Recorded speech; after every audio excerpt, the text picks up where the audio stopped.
सिंध जी ज़राअत वारे वज़ीर اسماعيل राहु चयो आहे त वफ़ाक़ जे इन दावा ते हैरत थिए थी जंहिंमें हू चवे थो त वफ़ाक़ पंहिंजे हिसे जो पाणी बि सिंध खे ॾेई रहियो आहे।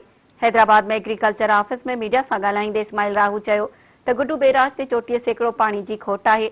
हिन वक़्तु सखर बैराज में 40 सेकड़ो ऐं कोटड़ी बैराज ते 65 सेकड़ो पाणी जी खोट आहे।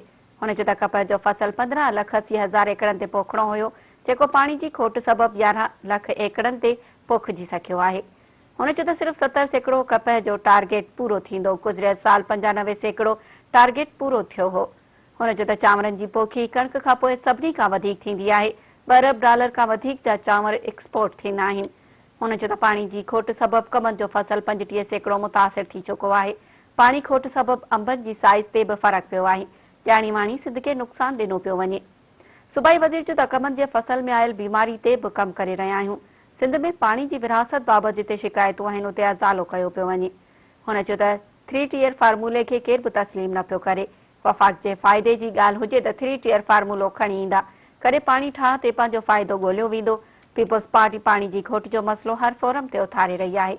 हुन चयो त जॾहिं तव्हां इदारनि खे तबाह करे छॾींदा ऐं ज़बरदस्ती फ़ैसिला कंदा त असां वटि एहतिजाज जो रस्तो बचे थो।